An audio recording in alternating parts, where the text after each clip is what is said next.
Welcome to the Diary of a Manager, your go-to resource for actionable managing tips, insights on management concepts, and effective ways on how to manage yourself.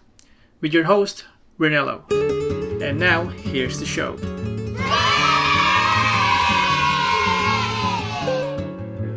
Joining me is Wendy, an HR business partner at a leading building products company. Someone who has truly built her career from the ground up. Wendy started her journey in HR as admin, and through hard work, curiosity, and commitment to developing people and organizations, she has progressed step by step into a strategic leader she is today. Her career path is a great example of how growth happens through learning, resilience, and taking opportunities as they come. And today, she's here to share that journey with us, the challenges, the lessons, the insights that helped her move from admin all the way to business partnering at a senior level. We'll be talking about her career development, navigating HR roles, breaking into the building products industry, and what it really takes to succeed in HR today. Without further ado, please join me in welcoming Wendy for coming to today. this episode. This podcast is actually about helping employees, managers, and how to manage their teams, their resources, and their work. So hopefully today, in today's episode, you'll be able to share some of the learnings and things that you learned in your workplace, in your previous workplace, and hopefully will help the listeners on how they manage their work and teams. Just to start off, just introduce your name and your latest position, your role. You don't have to mention the company. Yep. Just a background about yourself. Okay. Okay. Thanks for having me. I'm Wendy Quinn. I am currently a HR business partner with a company in the building products industry. I've worked there for over a year. My background is in human resources. I started back in 2018 as a casual, just doing admin, supporting the recruitment team. There was a massive recruitment drive at the time. The company that I worked for won a massive contract and needed to do a bulk recruitment. So they needed 60 people within a short amount of time. So that's where I started, and then I worked my way up. I was converted to full-time, became a HR admin, again in the recruitment team, and then became a HR officer, then became HR advisor. I was also a HR manager at one stage for a small company, but as a HR manager, the role was probably more equivalent to a HR business partner. Yeah. Just because I didn't have direct reports, but because I was managing, say, a site, they labelled it as a HR manager. Yeah. And then my recent role, which is a HR business partner. Yeah. So that's where I am at the moment. Okay. That's quite a journey in terms of where you started off and to where you are right now. Mm-hmm. So in your journey, what skills did you actually have you learned or have you acquired from that journey, from starting as a HR admin to where you are right now, in terms of first of all how you approach, because obviously it's an HR role, so you need to have good people skills, I suppose. Absolutely. Did you have to learn it off someone, or do you have to check out resources from somewhere in terms of how to best to deal with people with different personalities? Yeah. So the way I go about things is I like to observe people, especially my managers at the time. So I take a little bit from each manager. My first manager, she was quite young in her role. Just looking back, she was quite young. She was, I think, just 30 at the time. And I had admired her because I was like, how did she become a recruitment manager at such a young age and taken on such a huge responsibility, especially for a big company. So she was the one that gave me a lot of opportunities. She saw that I was really driven. I wanted more of a challenge. I didn't want to just pick up the phone, call people, screen them, then get the reference checks. I wanted to do more. Yeah, you wanted more. Yeah. So she saw that, so she gave me opportunities. She gave me a very small project at the time. It was to set up the Survey Monkey, which they were utilising for, I think, exit interviews. So that small opportunity, she saw that I was really driven, and then gave me bigger opportunities.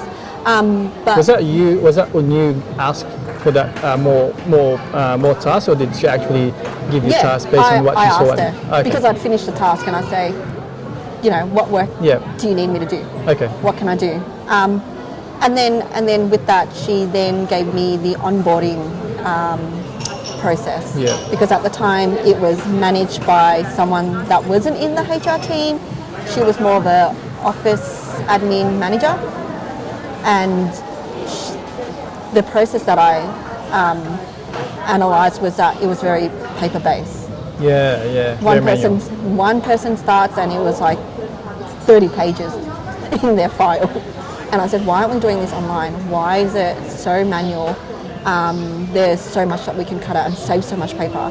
So I took on that project. I redefined it in a way that it was there was steps to the process. So it also improved the candidate experience when they were coming on board.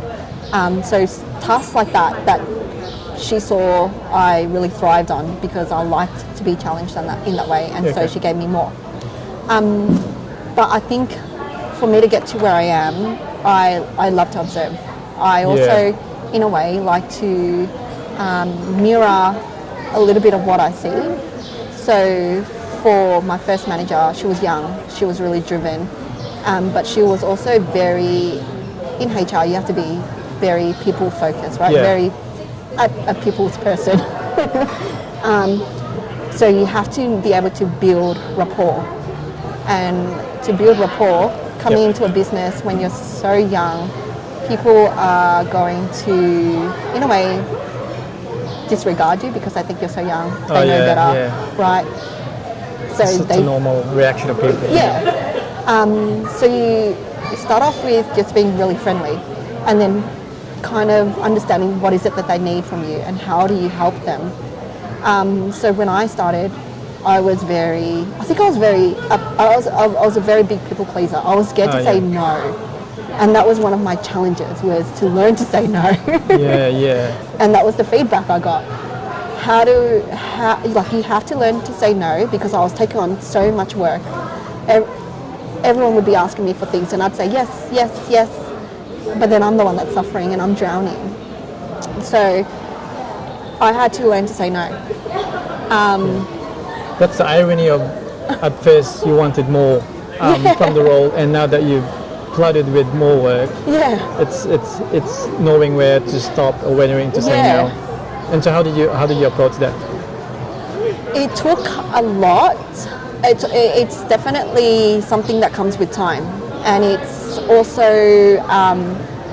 you have to tell yourself, by saying no, it's not going to destroy your relationship. If it's anything, it's probably going to get them to respect you even more, because you are putting your time is more valued, right? So you're putting the time into something you're focusing more, rather than taking on everything and then dividing yourself so much that you're not putting the quality in each of those tasks, because you're just rushing. But if you can say no, you can focus, get that done, move on to the next task, then that actually, people will understand why you're saying no. And I think if you explain it in a way that's not, like, it comes down to communication. If you can explain it to them why you're saying no, why you're prioritizing certain tasks before you can assist them, and if they question it, it comes down to communication. Word it to them in a way that they'll understand. And if they push it, it's on you to question them. Why is it important to them? So that you can understand. So that took a lot of time. I would say maybe it took me 2 years before I was comfortable to say no. And and the other skill I would say working in HR is to build up your resilience, because you're working with people and there's a lot of personalities.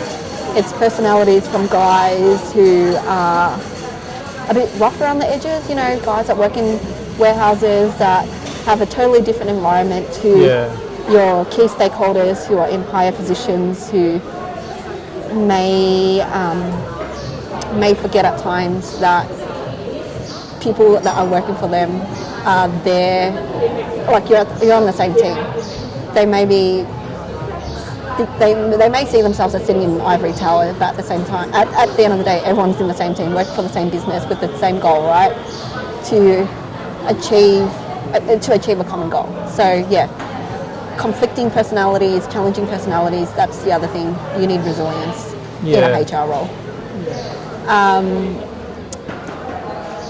So those are some of the skills I would say. Yeah, with the when approaching, when you said about you're in the same team, you're in one team. Yeah. Some managers don't think like that, and being an HR person, taking the side of the company and also the employees, how do you frame your statements to a manager, for example, that you're talking to make them realize that it's not about his team and your team, but it's actually all about the company and having to achieve the same goal? How do you frame your questions? How do you frame your sentences? Yeah.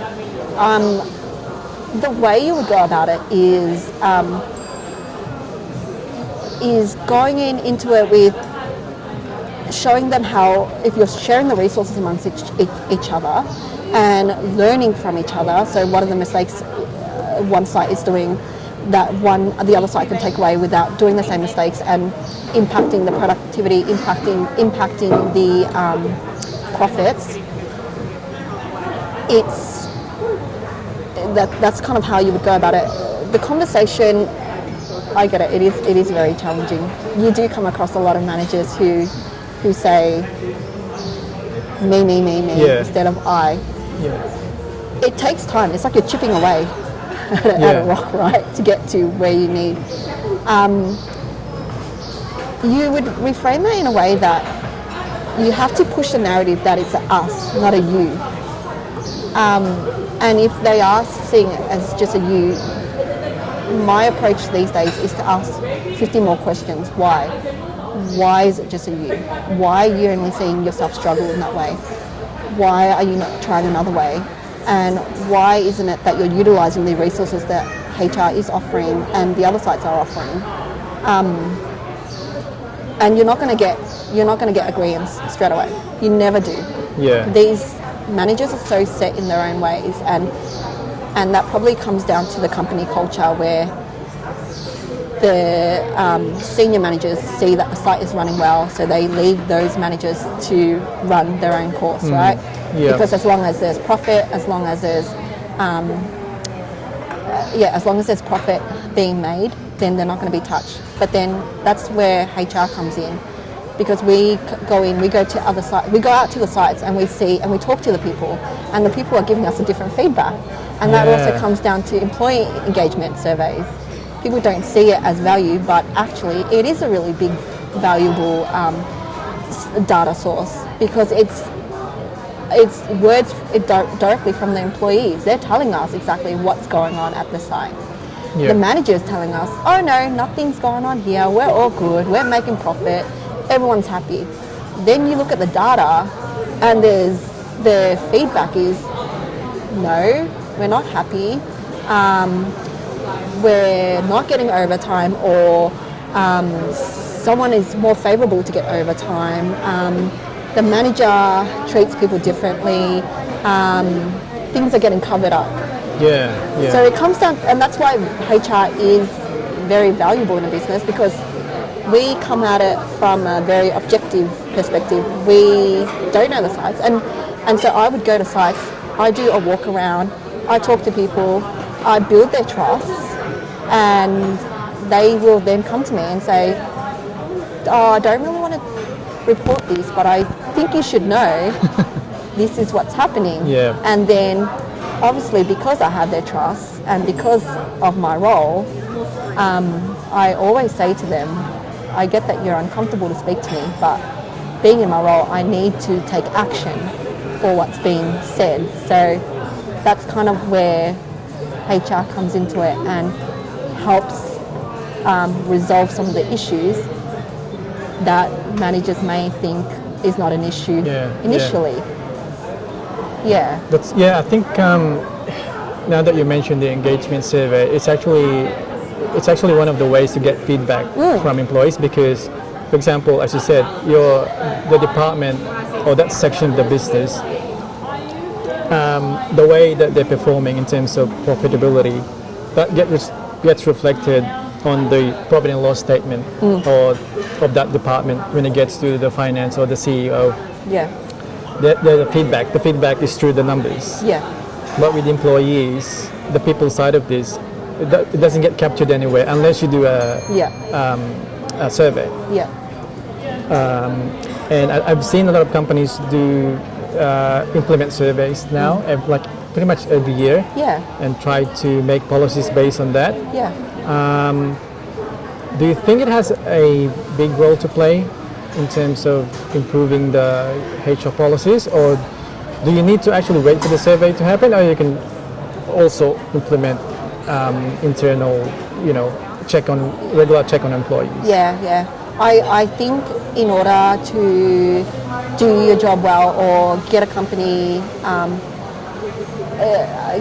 to where you want it to be culturally, you have to be proactive. You can't wait for an engagement survey to then act upon it, because by then it's a little bit too late. If you have an inkling, if you have an idea, then at least you can get on the front foot and tackle the issue first, so that when you get to the engagement survey, you can then see, oh, we've done a bit of work, the score is a little bit higher than what it was previously. Whereas if you wait till the engagement surveys, what you find is a lot of the employees by that stage are quite deflated, and they already think that it's useless doing an engagement survey because we've already answered this last year, nothing was done, why are we answering it again? That's true. That's a very common feedback. But if we can prove that leading up to the engagement survey, we've already assessed the last year's engagement survey, we've seen the feedback, here are the low-hanging fruits, let's try to tackle them and resolve them and get some small wins. And then we go to the more, more heavier issues, right? That way, like I said, that would encourage employees to kind of engage a little bit more, because the point of engagement surveys is to understand where the employees are sitting at in the engagement level. What can we do to better them? Of course, we can't please everyone, and the common answer is give me a better pay rate, which everyone would love. But what are the low-hanging fruits? I would like a monthly barbecue. That's kind of easy, that's achievable. If it's not monthly, maybe quarterly, right, to team build. But if it's things that are a little bit tougher to deal with, so maybe as a culture they feel that, like I said, the manager is favoriting someone, and that person is just impacting the whole team and the manager's turning a blind eye, then how can HR step in to resolve that? And that's not going to happen overnight. It's a culture thing. It's going to take months, not even, it could take years, depending on where it starts and how do we tackle it. That's actually a difficult one. When a manager is not having equal treatment to all employees, and that manager actually producing more, giving profits to the company for that business, obviously the CEO will gain his favor because of the profitability of that section. But obviously that's at expense of the unequal treatment with employees. How do you approach that? How do you balance that in terms of, because I would suppose that manager would have already his set ways of managing people. How do you sort of turn that around if it's even possible? To be continued in part 2. So my name is Rel, and welcome to the Diary of the Manager.